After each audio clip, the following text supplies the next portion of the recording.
The Seattle redemption arc begins now. I did it. I made the 14-hour drive up here. It wasn't too bad, actually, at all. And I didn't get that much sleep, and then I moved everything in like an hour and a half. And what can I say? I mean, my life hit such a huge positive upturn immediately when I got here. The first thing I did was sign up for hot yoga and take a class. I immediately felt better, and I went again today. I've been getting up at 6 in the morning and going for a run. I'll walk you through my day today. I got up at 6 in the morning, 5:30 in the morning. I went for a 2-mile run. I got to the office. I hammered out all my emails and everything that I wanted to do for the broadcast, like for the last month or so that my life's been like fucked, and responded to everybody. And I did that till like 9, and then I walked over because I don't own a car. I sold it. So I walked over to hot yoga. I took a hot yoga class and relaxed. And then I walked over to Trader Joe's, which is like a minute from my house, bought a salad, and went back to my apartment, which has 20-foot tall ceiling windows and overlooks the city, sat down and ate my salad while I was watching the city. Came back here. We set up this room to do the broadcast. We got 2 big desks from Nerd Fusion to put up on the loft. So I'll have a streaming setup there. I'm going to build those desks. I'll do a live stream for you guys back at the apartment, maybe tomorrow, for the desk builds. And then Sevidus and I managed to hoist, completely to his credit, he's a fucking genius, managed to hoist the embodied chair and the giant PC. So I have this giant Alienware PC that I got donated from Team Dignitas. And it's huge. And I was like, how are we going to get this thing up there? And so Sevidus gets this pulley system where we have these like 3 ropes, and like we tie them together and we pull it up like gradually. But the problem is that we didn't estimate how much damage it would do to the walls. So we completely, like, we're lifting this up, and I'm quickly realizing the mistake in this plan, that this giant computer is like tearing into the walls and scratching everywhere. And then Seven is just like, oh, it's just a scratch. Nobody's like these giant black marks. It's taking the fucking paint off, like things are going crazy. I'm like, no. And we managed to hoist the damn thing up. We managed to hoist the embodied chair up as well. So now everything that needs to be up there is up there. For the monitors, I just carried that shit up there. And then I was like, wait a minute. Well, I'm living in an apartment complex, so like, what if I just call maintenance and I see what happens? And so I called maintenance, and they're like, yeah, what's up? And I'm like, well, I fucked up, and I lost my security deposit 24 hours after I moved in. And they're like, well, let's go take a look. And so they come up and they take a look, and they're like, oh yeah, and they just bring in some paint, and they just paint the wall. And they just completely paint the wall. They repaint the wall instantly. And then it's done. Brand new, man. And I'm like, what do I owe you? They're like, nothing. That's what we do. Just call us if you need us. And I was like, holy shit, can I tip you? They're like, we can't accept tips, but thanks, man. So that got completely fixed. I couldn't believe it.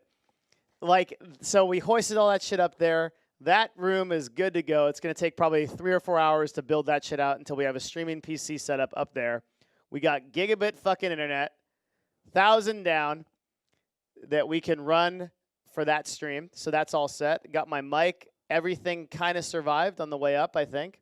So we're going to set that up.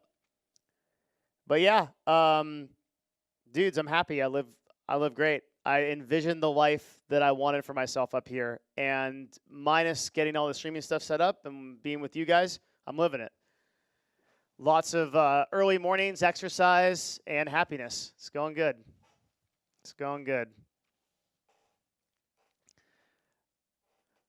I literally built the life that I wanted to live, and that's what we're doing. Like, I went to every apartment in Seattle, every apartment complex, over the course of the week that I was here. And I was like, oh yeah, we can kick up some music, huh? I'm not going to be here that long, but...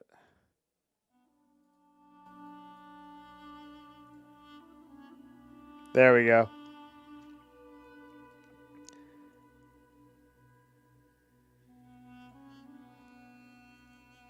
A part of me kind of knew it was coming anyway.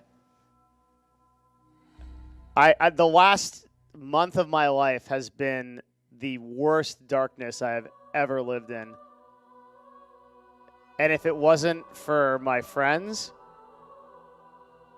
who were there immediately, I have no idea what would have happened. In the last of the Tahoe arc, it was pretty dark. I wasn't sleeping. I was barely eating.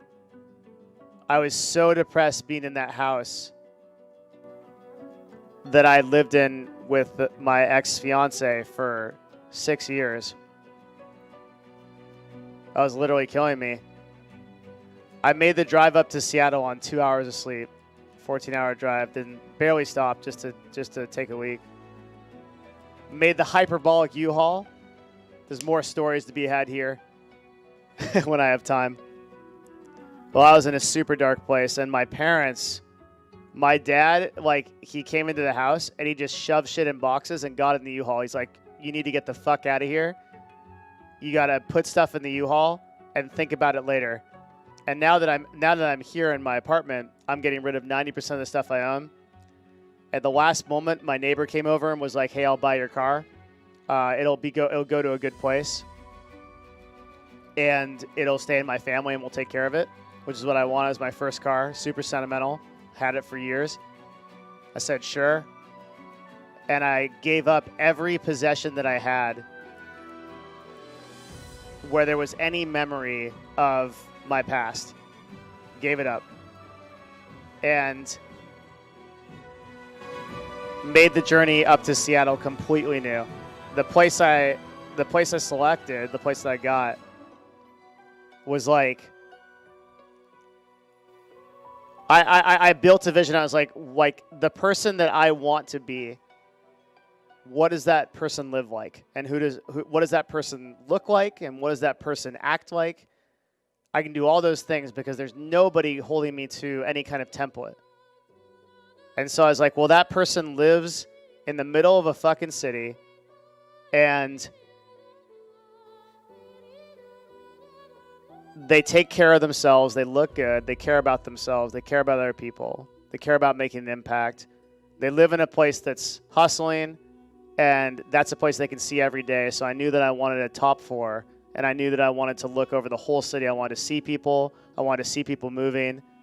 I sold my car because I wanted to walk. I wanted to walk on the earth, and I wanted to walk everywhere. I wanted to be responsible for what I bought and decisions I made, so that I didn't just like haphazardly go places in a car. I wanted to like actually physically walk. Yeah.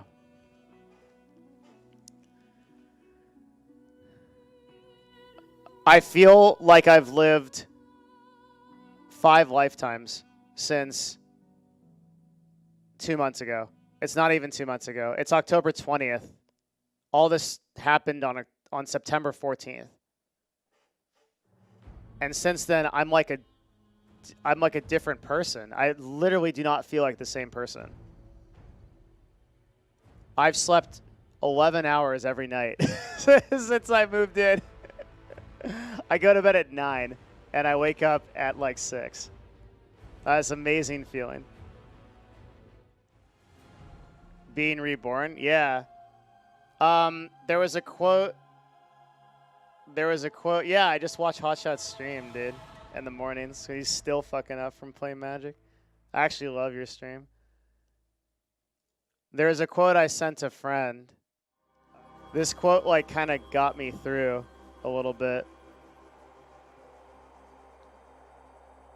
Or it helped me choose what I should do. Are we shuffling? Oh, that's why.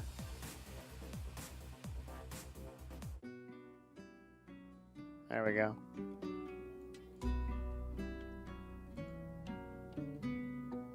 Some of you have heard me read this quote because I read it, I think, in Tahoe.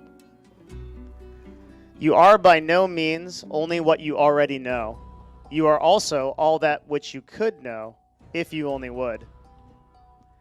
Thus, you should never sacrifice what you could be for what you are.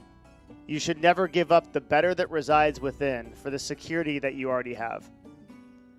Every bit of learning is a little death. Every bit of new information challenges a previous conception, forcing it to dissolve into chaos before it can be reborn as something better. Sometimes such death virtually destroys us. In such cases, we might never recover, or if we do, we change a lot. A good friend of mine discovered that his wife of decades was having an affair. He didn't see it coming. It plunged him into a deep depression. He descended into the underworld. He told me at one point, I always thought that people who were depressed should just shake it off. I didn't have any idea what I was talking about. Eventually, though, he returned from the depths. In many ways, he's a new man, and perhaps a wiser and better man. He lost 40 pounds, he ran a marathon, he traveled to Africa and climbed Mount Kilimanjaro. He chose rebirth over descent into hell. And my situation was a little bit different than the stories, but the story is the same. That when something absolutely terrible happens to you, the only control you have over it is your perspective. And what happens in that instant is that hell and heaven become real. They step out of the realm of metaphor and they become places that you can live in your mind. And I saw what hell looked like. Hell looked like staying in that house, continuing in Tahoe, trying to rebuild my life there, and living every day as a shadow of myself. And heaven looked like taking a huge risk and doing everything I could to go all in on that. And literally building the life from the ground up, fuck everything else that I wanted to live. That made the most sense to me to live. That last part of that sentence, he chose rebirth over descent into hell. I saw the fucking descent. I saw the tunnel that I would never come out of. It was so easy, too. It was the easiest decision. And you could rationalize it so well. Like, I was paying fractions on the dollar for a 3-bedroom house. I had my family there. I had my support network. I had everything that made me feel safe and secure. I could have lived there forever.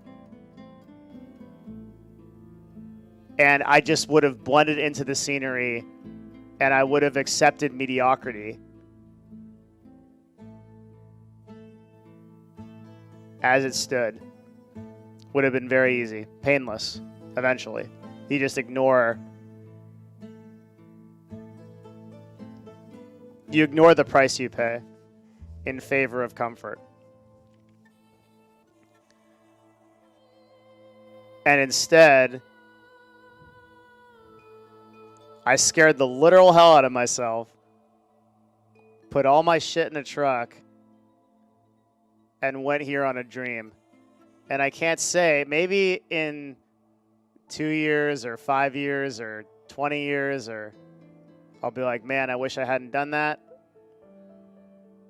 I don't think so, though. I think that even if everything up here totally fails and I don't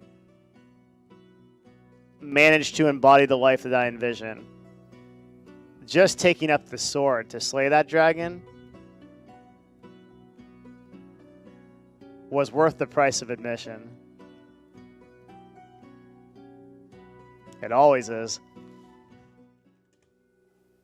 There's a lot more stories to tell, but I think that's the main Seattle arc.